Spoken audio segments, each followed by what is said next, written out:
tunataka kuimbia, tunaweza shangilia hata kwa makofi. Tunashangilia Yesu. Tushangilie tena, tupige tena mikono. You are worthy, worthy of my praise. You are the most high. You are worthy. You are worthy, worthy of my praise. You are the most high. You are worthy. Oh, you are worthy, worthy of my praise. You are the most high. You are worthy. You are worthy, worthy of my praise. You are the most high. You are worthy. Oh, you are worthy, worthy of my praise. You are the most high.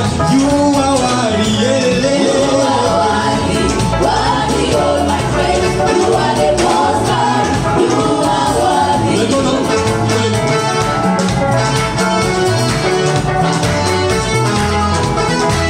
You are worthy, worthy of my praise.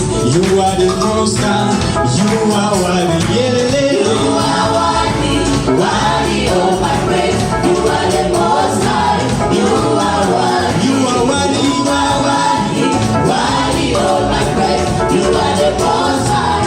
You are worthy. you are, you You are worthy, worthy of my praise. You are the most high. You are worthy. you are, You are worthy, worthy of my praise. You are the most high.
ambariki. That was powerful.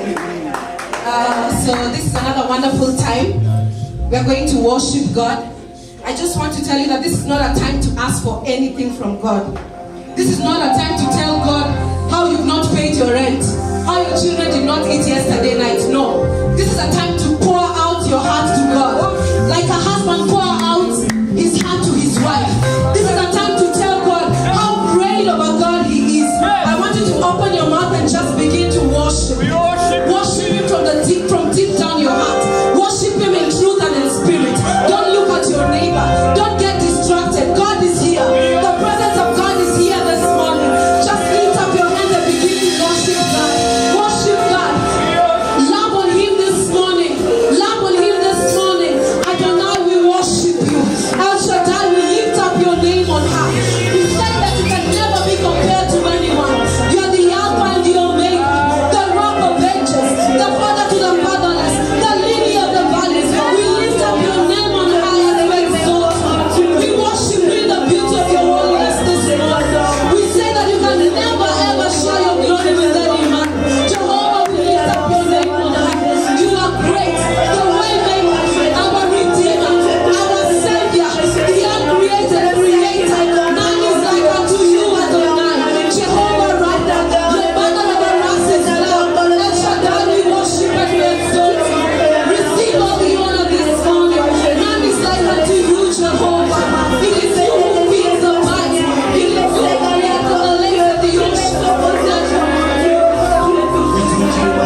Be connected, be connected.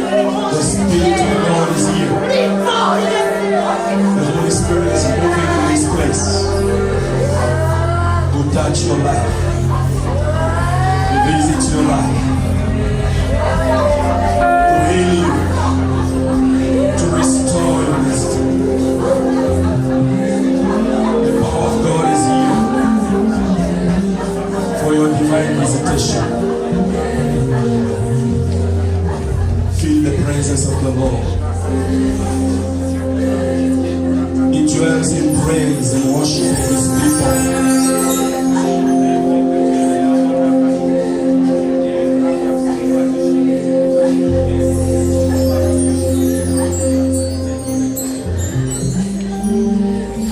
Weka mikono yote mbili juu. Raise your two hands in the mode of prayer. Just be connected.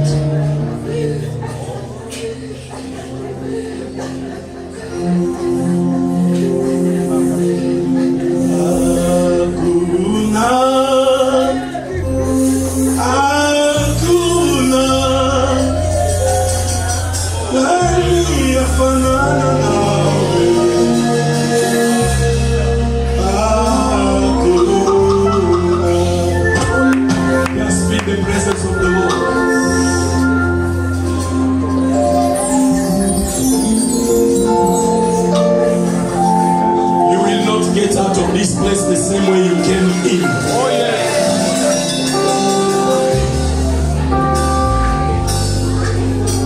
It is impossible to enter in the presence and come out of there empty-handed.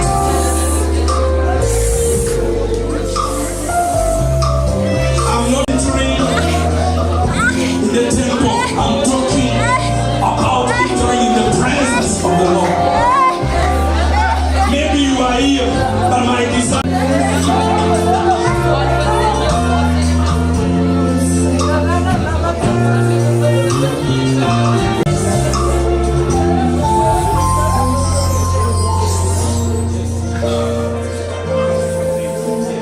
Elohim, we worship you. Adonai, we elevate your name. Who's like you and can be like you? Can be compared unto you. You are the one who can make a way where there seems to be no way. The one who can open a womb of a woman and put a child. And 9 months after,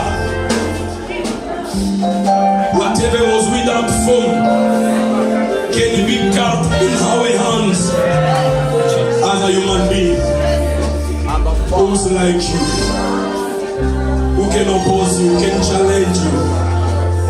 Who can rise against you? God of our salvation, God of our deliverance, you are our healer. You are our redeemer. God of our peace. You are our defender. When you rise, our enemies are scattered. When you say yes, it is yes. When you say no, it is no. When you open, no one can close. When you close, no one can open. Nothing is impossible to you. Nothing is impossible to you. We worship you, Jesus, and we give glory to you. because you are our God. Thank you for your presence in this place.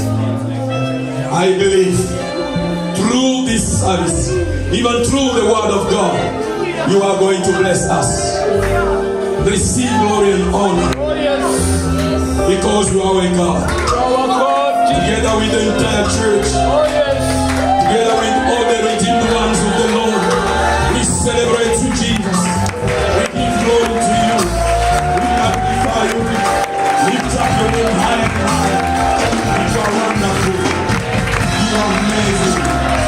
May your name be glorified. Oh,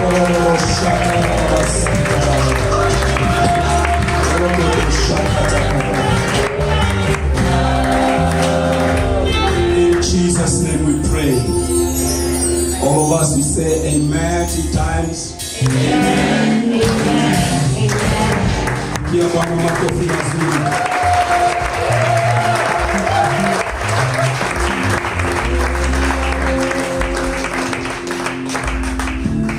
Just in that position. You know our new way of saying I to our brothers and sisters. Just tell him, welcome in the house of the Lord. May the Lord bless you. Thank you for coming. Tell him, you look good. You are blessed. You have the favor of the Lord over your life. Hallelujah, hallelujah, hallelujah. God bless you.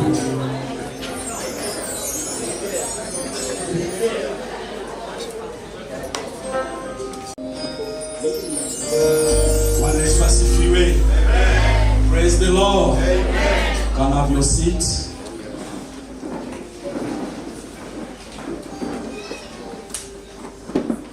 I want us to appreciate our worship team, the wonderful job they are doing.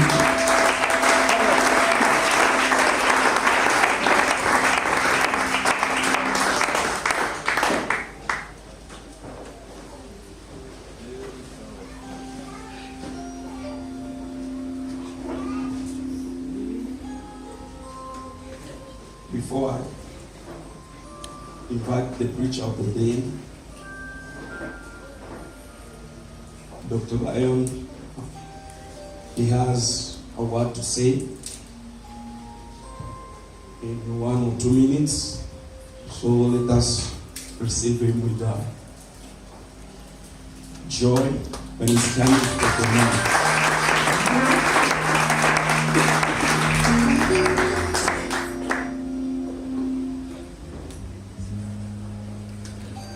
Alléluia.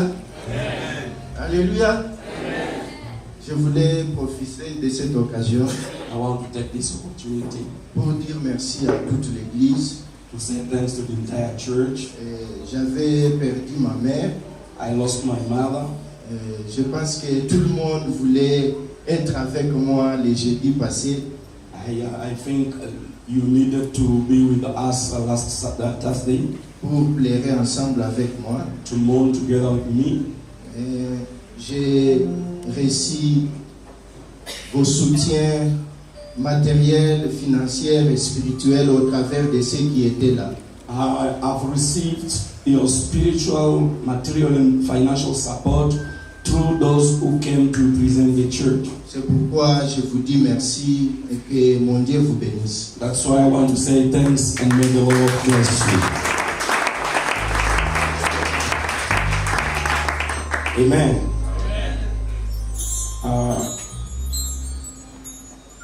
I want us to pray for a brother. He's called George Mayelo. Some of you know him. He was one of the players of our soccer team. But he serves also in the army.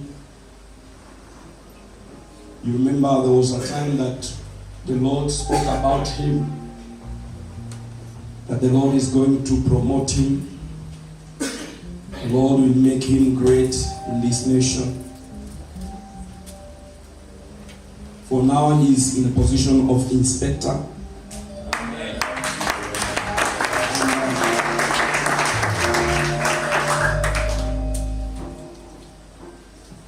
feeling that that is not where he should be. Because the Lord said he will take him up. Amen. Amen. And the church, we have the key. Jesus said, I'm giving you the key to open and to close. So we want to close more and more promotions in his life. Can you just raise your right hand?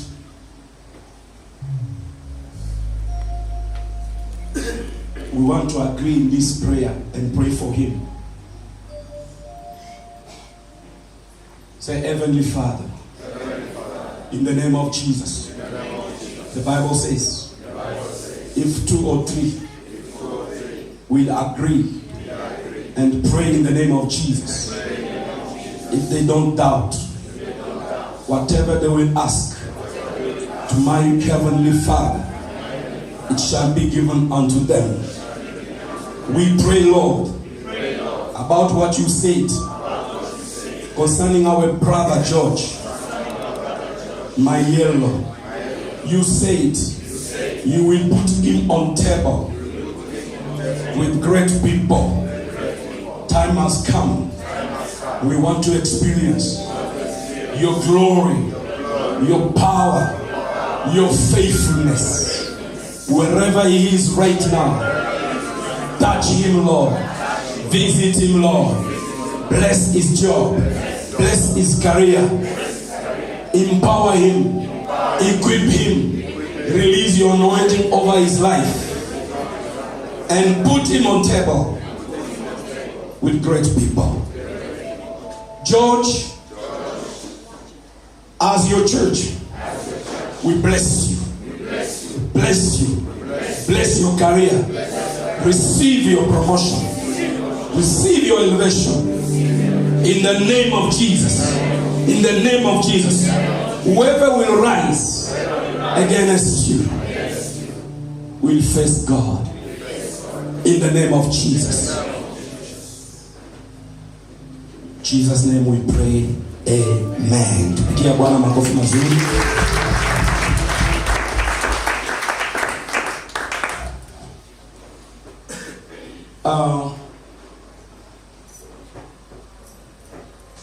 Today we will be blessed through the word of God by one of our sons and daughters who is also a deacon or deaconess in this church. She is also in charge of intercessory department. She has been a blessing to us on Tuesday and Friday, and she has blessed us today in our first service, and I believe in this second service the Lord will also bless us. It is our first Sunday to stand before you. Even the one who will be translating, it will be also our first Sunday to do so. But I know by the grace of God, by the Spirit of God, we will be blessed. So without wasting time, help me to receive our Sister Judy and Sister Mitchell Lapana.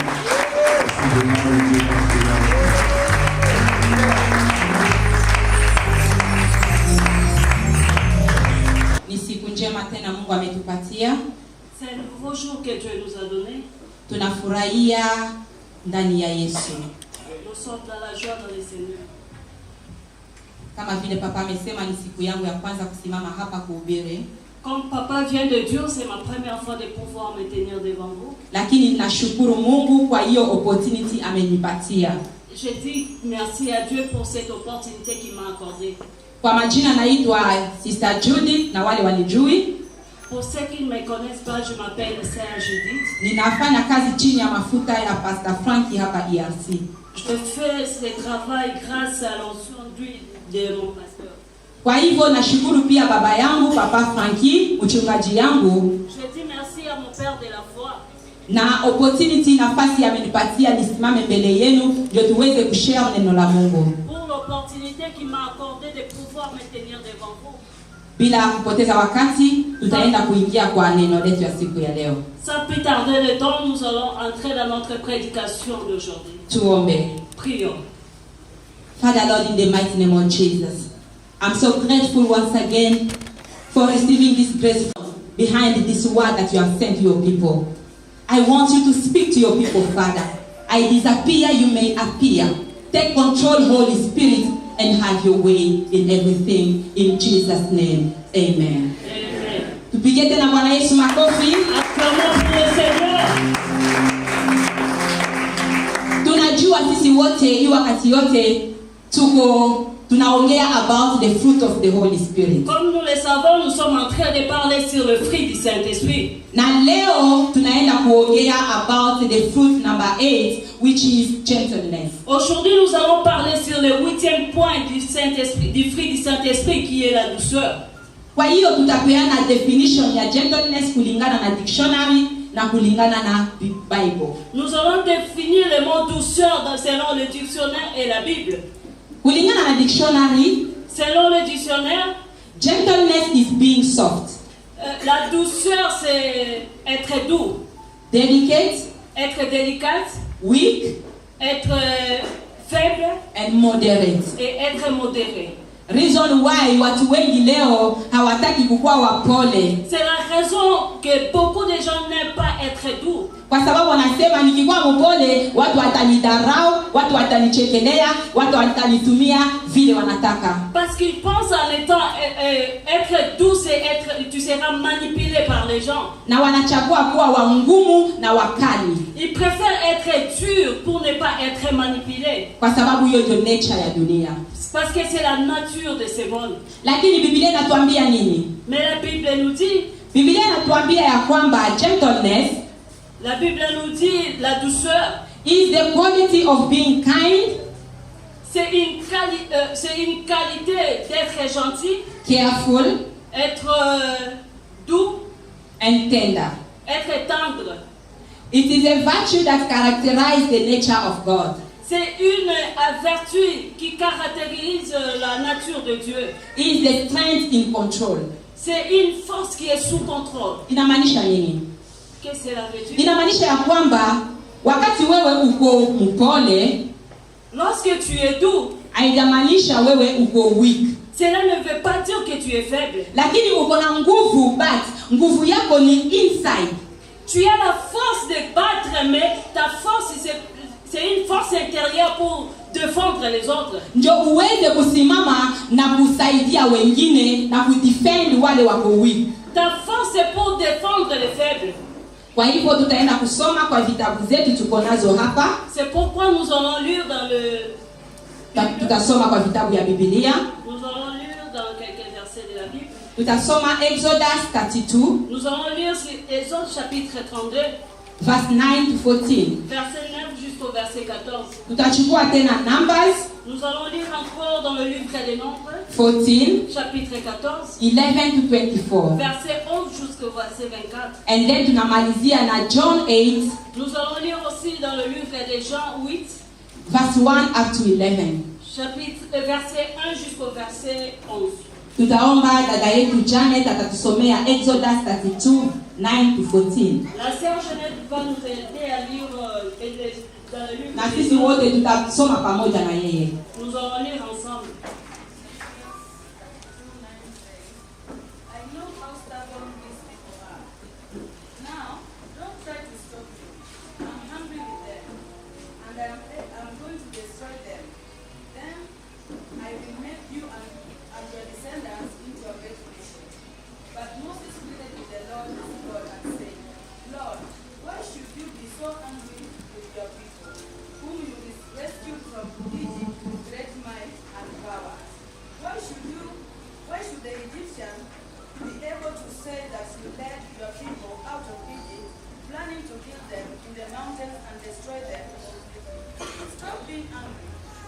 Change your mind and do not bring disaster.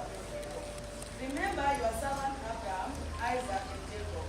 Remember the solemn promise you made to them, to give them as many descendants as there are stars in the sky, and to give their descendants all the land you promised will be their possession forever. See, so the Lord changed his mind and did not bring on his people the disaster he had threatened. Amen. Bwana asifiwe. Katika hizo zingine unaweza kusoma kwa nyuma kwa wakati wako kwa sababu ya muda. Le reste de versets vous pouvez lire à la maison. Kwa hizi verses wametusomea hapa katika kitabu cha Exodus. Le verset qu'on vient de nous lire sur le livre des Exode. Tunaona historia ya Moses. Nous voyons l'histoire de Moïse. Moses alikuwa mtu Mungu alimchagua ndio aende kuokoa watoto wa Israeli kwa Egypt. Moïse était l'homme que Dieu avait choisi pour libérer les enfants d'Israël. Alinyenyekea na kaenda akaokoa hao watu. Il était parti libérer les enfants d'Israël. Baada hiyo wakaenda kwa mlima kutumikia Mungu. Après ça, ils étaient allés à la montagne pour louer Dieu. Kufika kwa mlima, et lorsqu'ils sont arrivés à la montagne, Moses lazima aende huko juu ya mlima kuongea na Mungu na wana Israeli wakabaki chini ya mlima. Moïse devait monter à la montagne pour prier et les enfants d'Israël étaient restés. Basi vile wana Israeli walibaki kwa chini ya mlima, wakaanza kunungunika, wakaanza kuaccuse Moses. Na huyu Moses sijui na Mungu wake, sijui uko mlima kama ameenda kufanya nini, kama amekufa hatujui. Les enfants d'Israël étaient restés en train de murmurer. Pourquoi Moïse a traîné? Qu'est-ce qui ne va pas? Kwa sababu Moses alikawia sana huko mlima. Parce que Moïse avait vraiment traîné là-bas. Wakasema sababu hatujui kama amekufa, sisi sasa tutatengeneza Mungu wetu yule atatufikisha hadi mahali tunaenda. Nous ne savons pas si Moïse est encore à vie, alors nous allons fabriquer notre Dieu pour adorer. Waliondoa hizo majewels yao walikuwa nayo magold, wakapatia Aroni akafanya statue kingine wakaanza kumwabudu kama Mungu. Ils ont fabriqué un statut comme Dieu. Sasa wakati Mungu amesikia hiyo makelele ya celebration walikuwa napatia huyu Mungu, lorsque Dieu avait écouté le prix de la célébration qu'ils étaient en train d'adorer ce Dieu, akaambia Moses, unasikia hawa watu wako wametoka kwa Misri? Il a dit à Moïse, vous avez vu vos gens? Ni watu ya shingo ngumu, vichwa ngumu. Ce sont très têtus. Wametengeneza Mungu mwingine, wameona mimi Mungu sifai. Ils ont fabriqué un autre Dieu comme si moi je n'existais pas. Kwa hivyo nitawa destroy. Je vais les détruire. Lakini Moses, alors Moïse, alinyenyekea. Il a eu la douceur. Akasema Mungu, il a dit Seigneur, ukiwaua hao watu leo, si tu tues ces gens, na wale wote wameona, wameshuhudia vile umewatoa kwa Misri kuwafikisha hapa, watasema nini? Et tous ces gens qui ont vu comment tu as libéré ces peuples, qu'est-ce qu'ils diront? Watasema Mungu wetu, huyu Mungu ni mkali, aliwatoa huko ndio wapeleke hapa awamalize. Ils vont dire que ce Dieu est méchant, ils ont amené les enfants d'Israël pour les détruire. Na Mungu akasikia kilio ya Moses. Dieu a écouté la prière de Moïse. Unajua kwa nini Mungu alisikia kilio ya Moses? Vous savez pourquoi Dieu avait écouté la prière de Moïse? Kwa sababu Moses alienda mbele ya Bwana na unyenyekevu na upole. Parce que Moïse s'est rabaissé devant Dieu avec douceur. Gentleness kwa Kiswahili ni upole. La douceur en Swahili c'est être humble. Mungu akamwambia, okay, for your sake, si ta destroy her nation, nitawaacha tu waishi kwa sababu wewe umesema. Dieu a dit, Moïse, j'ai écouté ta prière, à cause de ta douceur, je vais plus les détruire. Moses alijua ya kwamba secret ya Mungu, Mungu ye mwenyewe ni mwenye upole. Parce que Moïse savait que le secret de Dieu, c'était la douceur. Lakini alikuwa na nguvu ya kuambia Mungu, wamalize hao watu pia wanazidi, wauwe kama unataka, wacha mimi nibaki peke yangu. Moïse était fort, c'est tout comme il pouvait aussi dire à Dieu de détruire le peuple d'Israël. Lakini alichagua upole ndio aweze kuokoa hao watoto wa Israeli. Mais il a choisi la douceur pour sauver le peuple d'Israël. Leo je, tunaona hiyo upole hata kwa viongozi wetu. Aujourd'hui, nous voyons cette douceur dans notre vie quotidienne. Tunaona hiyo upole hata kwa mafamilia zetu. Est-ce que nous voyons cette douceur même dans nos familles? Tutachukua tena mfano ingine hapa ya Yesu kwa John 8:1-11. Nous allons prendre encore l'exemple de Jésus lui-même dans le livre de Jean chapitre 8 verset. Siku moja un jour, Yesu ametoka mlimani kuomba. Jésus venait de la montagne prier. Akaingia kwa temple akaanza kuhubiri. Il est entré dans l'église pour prêcher. Wakampelekea mwanamke mmoja, walimshika na mume wao wengine. On a amené une femme qui était tombée dans l'adultère. Wakampeleka kwa Yesu, akamwambia Yesu, ils ont dit Jésus, kwa sheria ya Moses wanatuambia ya kwamba mwanamke wakimshika na mwanamume wa wengine lazima tumugonge mawe akufe. La loi de Moïse nous dit, lorsque une personne tombe dans l'adultère, nous devons la lapider. Unaona hata ukali vile kuna injustice. Vous voyez comment la méchanceté c'est trop dire. Ilikuwa watu wawili mume na mke, lakini kwa nini walipeleka tu mke peke yake? Il y avait deux personnes, l'homme et la femme. Pourquoi ils ont choisi seulement d'amener la femme? Kwa sababu ukali ni injustice. Parce que la dureté est injuste. C'est injuste. Lakini kufika kwa Yesu akawajibu. Et lorsqu'ils ont arrivé près de Jésus, Jésus n'avait pas répondu. Akainama tu chini akaanza kuandika. Il s'est rabaissé. Akaandika after sometimes akasimama. Il a commencé à écrire, après un moment il s'est tenu debout. Akawaambia ule ajaitenda dhambi akuwe mtu wa kwanza kugonga huyu mwanamke. Il a dit la personne qui n'a pas péché qui puisse jeter la pierre, c'est la femme. Akasimama tena. Akainuka tena, inama tena. Il s'est rabaissé encore. Unaweza kuona upole vile nafanya mtu akwe na kufikiria kabla kujibu, kabla kuchukua action. Vous voyez comment la douceur joue. La personne doit d'abord réfléchir avant d'agir. Bila aliinuka mara pili alikuta hakuna mtu alikuwa hapo, ni mwanamke amebaki peke yake. Lorsque Jésus s'est levé, il a vu qu'il y avait personne, juste la femme. Akamuuliza mwanamke, wako wapi wale walikuwa na kuaccuse? Il posa la question à la femme, où sont passés tous ces gens qui étaient en train de t'accuser? Wote wameenda, hata mimi sitakukondeni. Jésus a dit, comme ils sont partis, moi aussi je ne te condamne pas. Mimi nakwambia kwamba kuenda lakini usitende tena dhambi. Vas-y et ne pêche plus. Lakini kama ingekuwa siku ya leo, si c'était dans nos jours, na ukali ya dunia, avec la dureté, kama Yesu angeelewa upole ya Mungu, upole ni nature ya Mungu. Si Jésus ne savait pas que la douceur c'est une nature de Dieu. Kwa sababu yeye mwenyewe alikuwa mpole, angeambia tu wale watu mumugonge mawe akufe. Parce que Dieu pouvait aussi dire à ces gens de lapider cette femme. Lakini yoyo ukali, hiyo sio mapenzi ya Mungu. Ça ce n'est pas l'amour de Dieu. Akamwambia, akamsamea, akamwambia enda usifanye tena. Jésus a dit à la femme, moi aussi je te pardonne, vas-y et ne pêche plus. Lakini sisi wa Kristo ya leo, nous comme des chrétiens d'aujourd'hui, je, tuko wapole? Est-ce que nous sommes doux? Mungu anatuongelesha leo na anatuuliza swali, tuko wapole? Dieu nous pose la question aujourd'hui, est-ce que nous sommes doux? Kwa sababu upole sio nature ya dunia, upole ni nature ya Mungu. Parce que la douceur n'est pas une nature de ce monde, mais c'est une nature de Dieu. Upole tunaona opposite yake vile tumesema ni ukali. La douceur, son opposé c'est la dureté. Cruelty,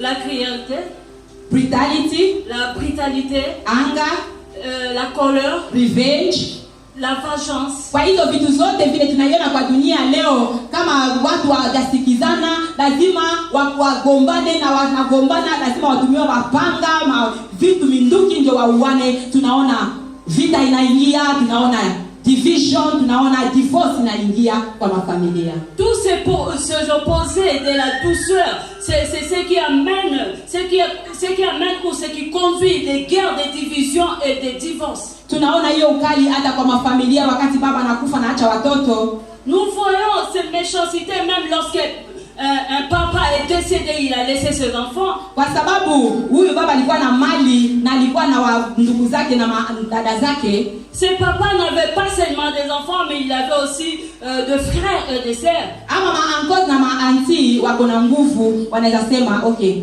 ndugu yetu ameacha vitu, mali, ameacha watoto, tukae chini, tuzungumuze na upole, tujue jinsi gani ya kugawana hiyo mali. Watoto wachukue, sisi pia tuchukue. Si les oncles, comme les oncles sont forts, ils pouvaient utiliser leur force pour réunir la famille afin qu'ils puissent traiter les dossiers dans l'amiable. Lakini hawa ako watatumia ukali kwa sababu wanajua wao ni authorities. Mais les autres ont préféré d'utiliser la méchanceté parce qu'ils savent qu'ils sont forts. Watanyang'ana watoto vitu zote na watupe watoto nje, watoto wakuwe wakokora. Ils arrachent tous ces biens, le bien de leurs frères, et ils mettent les enfants dehors, les enfants deviennent des shege. Lakini kwa sababu pia ni watoto wanajua right yao, hawataachilia easily, watafight back na vita inachuka na familia inakuwa divided. Comme les enfants connaissent leurs droits, ils vont aussi se révolter et cela va créer des doubles dans la famille. Lakini Mungu anatuita tuwe wapole, ndio tusiavoid hiyo mavita, tuweke amani mahali tunaishi, kwa mafamilia, kwa society na kwa kanisa. C'est pourquoi Dieu nous appelle comme les enfants de Dieu d'amener la paix, avoir la douceur. Nafurahia sana hii mfano ya upole hata katika dunia na wale watu wajaingia deep inside ya Ukristo. J'aime la douceur même aux gens qui ne connaissent pas Dieu, mais ils essaient au moins d'appliquer la douceur. Meona mfano wengine hapa wakati tulikuwa na election hapa Kenya Nairobi. Je vis un homme pendant que nous étions dans les élections ici au Kenya. Wakati tumepiga kura, baada hiyo result ikatoka, lakini kuna party nyingine haikuridhika kwa sababu walipoteza. Lorsque les résultats des élections étaient sortis, la partie opposante était tombée et ils étaient mécontents. Huyu leader ya opposition alikuwa na nguvu na power ya kuendelea kuinfluence hiyo vita iendelee kwa sababu anataka justice ya haki yake. Le chef ou l'autorité des opposants, il était fort, il avait l'influence, tout comme il pouvait aussi influencer des gens pour que des autres puissent continuer. Lakini Raila Odinga alichagua upole kupitia handshake arudishe amani Kenya. Mais Raila, il avait choisi la douceur, il a choisi la réconciliation pour amener la paix dans son pays. Leo tunaona sasa Kenya tuko na amani, wengine wanamwambia wewe ni mjinga sijui what, lakini yeye alifanya hivyo sio kwa sababu yake, lakini kwa sababu ya population. Les gens peuvent se moquer de lui, mais lui c'est que il a fait pour apporter la paix dans son pays. Kusema ya kwamba upole haikuangi na selfishness. Upole udipendi, mtu adipendi, anataka tu yeye, lakini anafanya vitu kwa interest ya wengine. La douceur c'est pouvoir, tu es fort mais tu te sacrifies pour l'intérêt des autres. Hivyo pia Mungu anataka sisi kama wafuasi ya Yesu. C'est ce que Dieu cherche dans notre vie. Anataka tukue tofauti na dunia. Il fait que nous soyons différents de ce monde. Anataka tuige mfano yake yeye mwenye mpole. Il fait que nous puissions suivre son exemple comme lui-même doux. Ametuita tuweke amani mahali popote duniani. Il nous a appelés pour apporter la paix dans le monde. Kwa sababu mtu yule ako mpole ni mtu yule anapenda wengine, anapenda Mungu. La personne qui est doux est celui qui aime de gens et celui qui aime aussi Dieu. Mtu yule ako mpole ni mtu yule ako na uvumilivu. La personne qui a la douceur est la personne qui a la passion. Wanaweza kumtesa muda mrefu, wanaweza kuteseka muda mrefu, lakini anavumilia kwa sababu anajua mwishowe atapata faida. La personne qui a la douceur, quelle que soit la circonstance qu'il est en train de traverser, il est toujours ferme devant Dieu. Il sait qu'un jour le Seigneur se lèvera pour rendre justice. Anajua kuhandle watu na kurelate na wengine. Ako mtu anajishusha. C'est une personne qui se rabaisse et une personne qui sait avoir de bonnes relations avec les autres. Lakini tukisema ya kwamba sisi ni Wakristo wafuasi wa Yesu, nous allons dire que nous sommes des enfants de Dieu comme son modèle. Je, leo katika kanisa yetu tuna apply upole ya Mungu? Est-ce que dans notre église nous utilisons la douceur? Vile tuna correctiana, ukiona dada yako ndugu yako kwa makosa, jinsi mnamapproach kwenda kumcorrect, wewe unatumia njia ya upole? Lorsque tu veux reprocher ton frère ou ta soeur, est-ce que tu utilises la douceur? Wakati unamwenda mcorrect, ulipotumia upole wewe unatumia ukali. Unakuta dada yako kwa umaiti ya watu, unaenda tu mwite kando mwambie, lakini wewe dada unajua hii tabia unafanya sio nzuri. Nilisikia kwa estate yenu wanasema wewe kazi yako kunyang'ana wa mume wao wenyewe. Nguo unavaa unaupanda kwa madhabahu haifurahishi. Lorsque tu veux reprocher une personne, tu ne peux pas le faire en présence de tout le monde.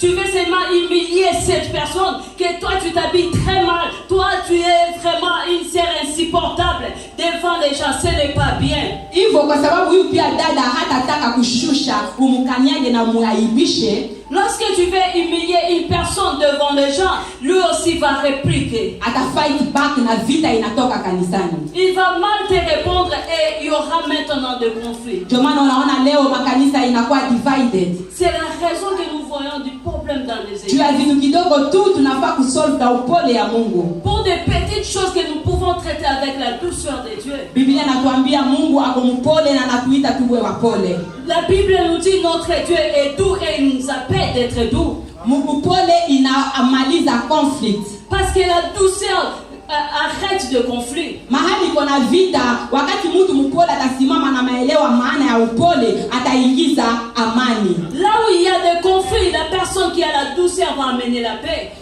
Tukiona katika kitabu cha Proverbs 15 verse 1, si nous regardons dans le livre des Proverbes chapitre 15 verset 1, Biblia inatuambia ya kwamba a gentle answer turns away wrath. la Bible nous dit la parole douce calme la colère. But a harsh word stirs up anger. Mais la parole méchante excite la colère. Ndio maana unaona wakati bibi na bwana wasikizani, hakuna katikati yao moja kuna upole. Huyu atajibu, huyu atapeana, huyu atafight back. Vita inatoka, watoto ndio wanaumia wakati divorce inaingia. C'est pourquoi dans un couple, lorsque la femme n'a pas la douceur, ou soit l'homme n'a pas la douceur, ces gens seront dans des troubles et ce sont des enfants qui vont souffrir. Upole inaleta baraka.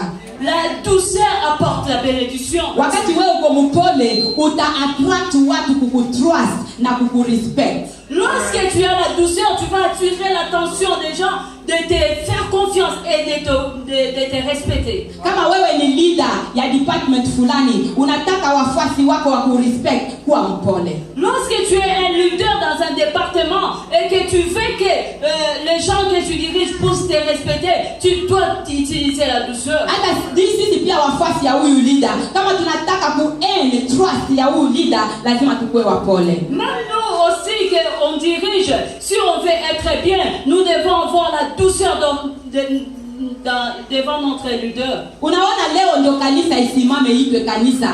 Miaka 3, miaka 4, miaka 10. Lazima huyu leader ya huyu kanisa awe mpole.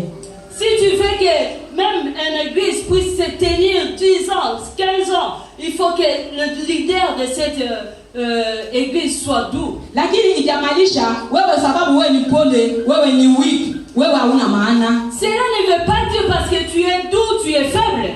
Ijamaanisha sababu wewe ni pole lazima utolerate hata ujinga. Ce n'est pas parce que tu es doux, tu dois autoriser même n'importe quoi. Tunasema upole ni nguvu ya ndani. On dit que la douceur c'est la force intérieure. Ni mtu huyu akona msimamo. C'est la personne qui a l'autorité. Ni mtu huyu akona msimamo azin anachukua decision na anasimama kwa decision yake. C'est la personne qui prend sa décision et il se tient devant sa décision. Ni mtu huyu anajua kufanya mazuri ni mzuri na anaifanya. Kufanya mabaya ni mzuri na anaikataa kufanya mabaya. C'est la personne qui sait que faire du bien c'est bien et faire du mal c'est mal. Hata kama vile tunakuwa na mafamilia kwa kulea watoto wetu. Même comme nous sommes dans des familles, kulea watoto wetu, prendre soin de nos enfants. Hawajasema ya kwamba sababu wewe baba lazima ukuwe mpole, utolerate watoto kufanya tabia mbaya. La douceur ne veut pas dire que comme tu es parent, tu dois autoriser tes enfants à faire de n'importe quoi. Lakini lazima uchukue authority yako kama mzazi, waoneshe njia mzuri, njia ya Mungu ile watafaidika kesho. Tu vas utiliser ton autorité pour montrer à tes enfants la bonne voie. Biblia inatuambia kwamba upole inaita baraka. Wakati unafanya hivyo, watoto wako watabarikiwa hadi kizazi ya 1000, 1000. La Bible nous dit la douceur apporte la bénédiction. Lorsque tu fais ça devant tes enfants, et tes enfants seront bénis. Kwa sababu katika kitabu cha Matthew 5:5, dans le livre de Matthieu chapitre 5 verset 5, Biblia inatuambia la Bible nous dit blessed are the meek, for they will inherit the earth. La Bible nous dit errer des débonnaires quand ils hériteront la terre. Baraka ama gentleness ama upole, neno ingine tunairifa ni meekness. Les débonnaires, gentleness make us like Jesus. Gentleness inafanya tuwe kama Jesus. La douceur fait que nous puissions devenir devenir comme Jésus. Unajua wakati nasema ya kwamba upole inaleta baraka, Lorsque je dis que la douceur apporte la bénédiction, vile nimesimama hapa mimi ni result ya ukali na upole. comme je suis tenir debout là, je suis le résultat de la douceur et de la dureté. Kwa nini nasema mimi ni result ya ukali? Pourquoi je dis que je suis le résultat de la dureté? Kwa sababu mimi ni seed ya divorce ya baba yangu na mama yangu. Parce que je suis le fruit du divorce de mon père et ma mère. Wakati mama yangu na baba yangu wamedivorce, tumeteseka sana. Lorsque mes parents se sont divisés et divorcés, on a vraiment beaucoup Kwa souffert. sababu sisi kwa lugha yetu, kwa kabila yetu, watoto wanaenda kwa mama wa uncles ndio walitulea. Dans ma tribu, les enfants vont chez la maman. Lakini kwa hiyo process tuligrow na machungu na vitu walikuwa natuambia, vitu walikuwa natufanyia. Nous sommes grandis avec beaucoup de blessures. Na mimi nilikuwa mpole sana. Et moi, j'étais doux. Na kwa familia yetu walijua ya kwamba Judith ndio kumpole. Toute la famille connaissait bien que je suis douce. Lakini upole yangu ilikuwa ya kulifanya. Mais ma douceur était de se faire. Kwa sababu sikuwa nataka kuonesha ndani yangu machungu na kuonayo. Parce que je ne voulais pas faire montrer ce que je ressentais à l'intérieur. Upole tunaongelea hapa ni upole ya ukweli, si ya kulifanya, a genuine gentleness. La douceur que nous sommes en train de parler, c'est la douceur, la vraie douceur, et non c'est que de se faire voir. Kwa sababu hiyo nikaita magonjwa kwa mwili yangu, kwa roho yangu, kwa kichwa yangu, nikaanza kugonjeka magonjwa ina jina. Je commencerai à avoir de tomber malade avec beaucoup de maladies. Ndio maana unaona hata hii kamwili kangu akakuani mnono, kana kuanga tu hivi. C'est pourquoi tu vois que je n'arrive même pas à grossir. Sababu ya ukali ijaa ndani yangu. À cause de la dureté qui est dans moi. Lakini wakati nilikutana na Yesu, quand j'ai rencontré Jésus, Yesu akaniletea ya ukali mbaya. Jésus m'a fait voir que la dureté est mal. Unaweza kuuliza na watoto wangu, niwalea kama single mother, lakini kwa mkali. Tu peux poser la question aux enfants, j'étais très dur. Lakini haikunisaidia. Ça ne m'a pas aidé. Leo Mungu ameniokoa. Aujourd'hui Dieu m'a amenikomboa. Il m'a sauvé. Amenideliver. Dieu m'a délivré. Leo nimekuwa mpole. Aujourd'hui je suis devenu doux. Hata kama Mungu alinipatia hii kitu ya upole nifunze, kwa sababu alikuwa na sababu. Si Dieu m'a donné ce thème de la douceur parce qu'il savait que j'ai traversé ces étapes. Biblia inasema upole inasababisha kuwe na marafiki wengi na maadui chache. La douceur nous apporte, la douceur fait que nous puissions avoir beaucoup d'amis. Kwa zamani mimi sikuwa na marafiki. Moi avant j'avais pas des amis. Ni sauti tu, neno tu moja ninakupatia na unakimbia mbali. Je peux te dire seulement un mot et tu vas t'éloigner de moi. Lakini apparently nilikuwa mpole. Mais apparemment j'étais doux. Lakini ndani yangu nilikuwa mkali kwa sababu ya machungu na vidonda ya ndani. Mais mon intérieur était trop dur. Basi leo Mungu ameniokoa, nimekuwa mpole hata nje hata ndani. Mais aujourd'hui Dieu m'a sauvé, je suis doux. Leo nimekuwa na marafiki wengi sana. Aujourd'hui j'ai beaucoup d'amis. Hata proof ya kusema ya kwamba wakati ya corona mimi sikulala njaa na watoto wangu. Pendant cette pandémie, moi je n'ai pas dormi sans manger. Kwa sababu nilikuwa anasema tu ama mtu ananipigia anatusaidia kwa sababu Mungu anatuona. J'ai recevais des aides par-ci par-là parce que Dieu nous voyait. Biblia inasema upole inaleta baraka. Parce que la Bible nous dit la douceur apporte la bénédiction. Naona hii simu ni result ya upole. Vous voyez ce téléphone, c'est le résultat de la douceur. Mungu akona sababu anakuongelelea leo about upole. Dieu a une raison qui te parle aujourd'hui. Kwa sababu ukali inaleta laana. Parce que la dureté apporte la malédiction. Wakati uko mkali watoto wako watakukimbia. Lorsque tu es dur, même tes enfants vont s'éloigner de toi. Hata mume wako ataenda kuchukua mke mwingine. Même ta femme pouvait changer un autre homme. Tuwe wapole. Soyons doux. Tuwe wapole hata vile tunazungumza na Mungu. Soyons doux même notre façon de parler avec Dieu. Kwa maombi yetu, kwa kumwabudu, kwa kumsifu tuwe wapole. Même dans notre prière, même notre notre façon d'adorer, nous devons être. Tumeona vile tumesifu leo na tumwabudu Mungu. Vous avez vu comment nous avons adoré Hiyo ni Dieu one aujourd'hui? example lazima tufuate. C'est une exemple que nous devons Wacha suivre. iwe tena zaidi kila Que siku. ça soit chaque jour comme ça. Madirisha ya mbingu itafunguka na baraka itatiririka hapa katika hii Et kanisa. Dieu ouvrira ses cieux et la bénédiction descendra. Yesu kwa Getsemane. Dieu dans la Gethsemane. Yesu kwa Getsemane. Jésus dans la Gethsemane. Alilia kwa upole. Il a pleuré pour la douceur. Despite machungu yote Mungu alimuonesha kama movie. Parce que la vision, Dieu l'a fait voir la souffrance qu'il va Kwa traverser. njia yake kwenda msalabani kutuokoa sisi. Pour aller mourir à la croix pour nous sauver. Yesu alikuwa Mungu na alikuwa kwa ajili yao. Hata hawana asante.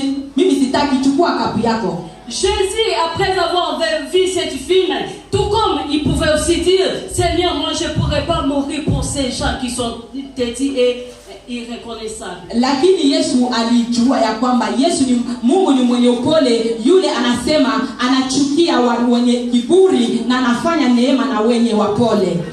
Jésus savait que Dieu fait grâce aux humbles et il résiste aux orgueilleux.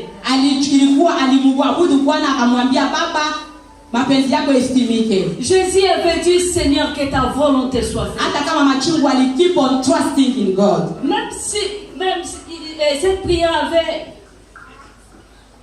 aliendelea kumwamini Mungu. il a commencé à adorer Dieu malgré la souffrance qu'il va traverser. Na Mungu amesema wenye wananiabudu lazima waniabudu kwa ukweli na kwa kiroho. C'est pourquoi Dieu avait dit, ceux qui veulent m'adorer, ils doivent m'adorer en esprit et en vérité. Lakini unajua wakati kuna machungu kwa roho, hautaabudu Mungu kwa ukweli na kwa kiroho. Tu sais que lorsque tu as des blessures en intérieur, tu ne sauras pas adorer Dieu dans l'esprit et en vérité. Lazima ujiachilie. Mais tu dois te laisser faire. Umwambie Mungu niponye. Il faut dire à Dieu de te guérir. Mungu nipatie upole. Que Dieu te donne la douceur. Niweze kukuabudu kwa roho na ukweli. Que je puisse adorer en esprit et en vérité. Kuabudu Mungu kwa roho na ukweli iko kama unaandikia mpendwa yako, darling yako barua ya mapenzi.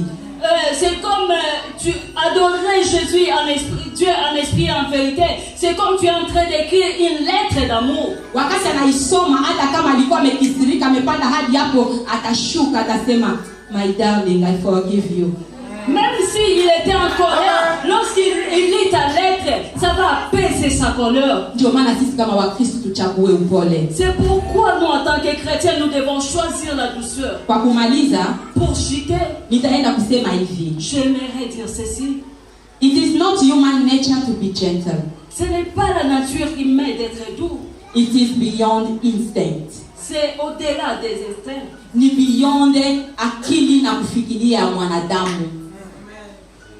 Iko juu ya kufikiria na akili, intelligence ya mwanadamu. C'est au-delà des raisonnements humains. Yes, ndio maana lakini sisi kama Wakristo, wafuasi ya Yesu, tuchague upole na kuiomba kupitia Roho Mtakatifu. Alors nous, en tant que chrétiens, nous devons choisir la douceur à demander à l'aide du Kwa sababu Saint-Esprit. kukuwa mpole si rahisi. Parce que être doux, ce n'est pas facile. Watu watakuonea. Les gens vont te laisser. Watu watakuonea. Les gens vont chercher à te dominer. Watakuingiza hata kidole kwa jicho. Il peut te mettre des doigts aux yeux. Wanaweza hata kukuvuta mapua. Il peut te faire de n'importe quoi. Lakini kama wewe mpole, hauta fight back na ukali.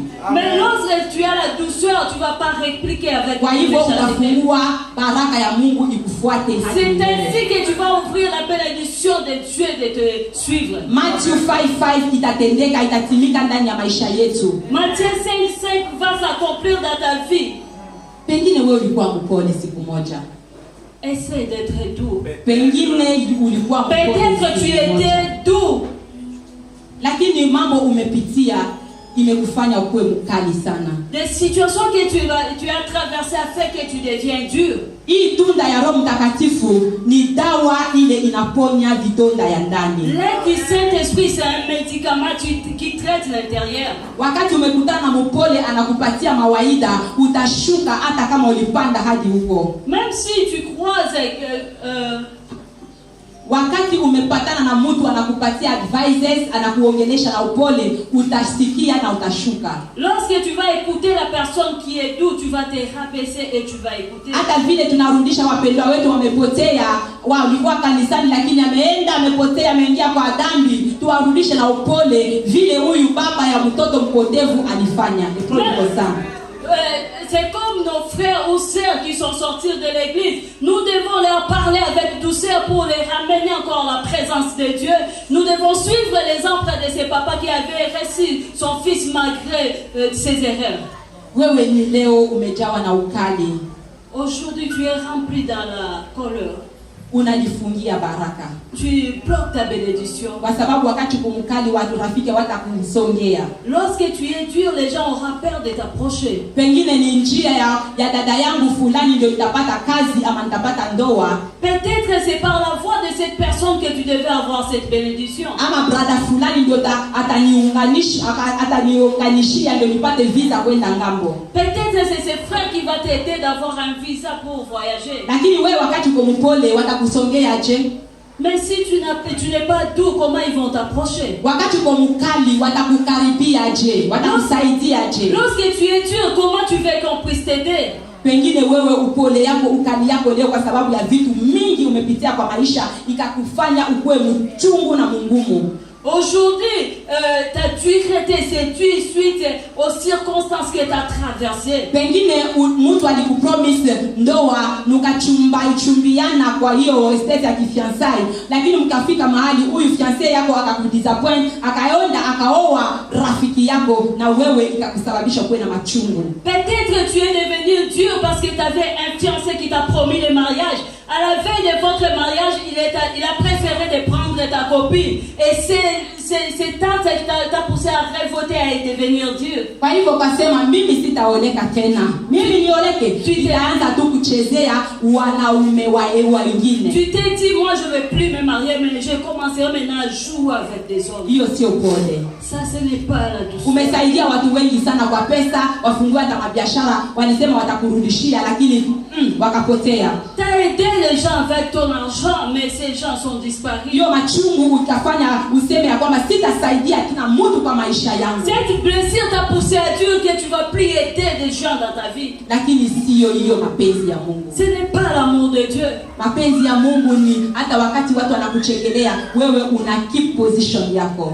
La douceur, l'amour de Dieu, même si les gens se moquent de toi, tu gardes toujours ta position. Unaendelea tu kusaidia watu, unaendelea tu kutumikia watu.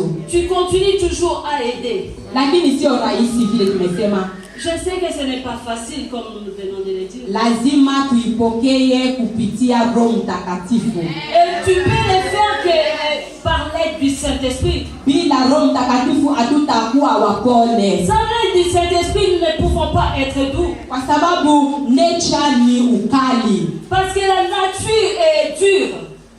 Sasa kama wewe hujapokea Yesu Kristo, Roho Mtakatifu hawezi kuingia ndani ya maisha yako. Si tu n'as pas encore reçu le Seigneur, le Saint-Esprit ne peut pas agir dans ta vie. Lazima uokoke ndio Roho Mtakatifu apate njia ya kuingia ndani ya maisha yako akupatie upole.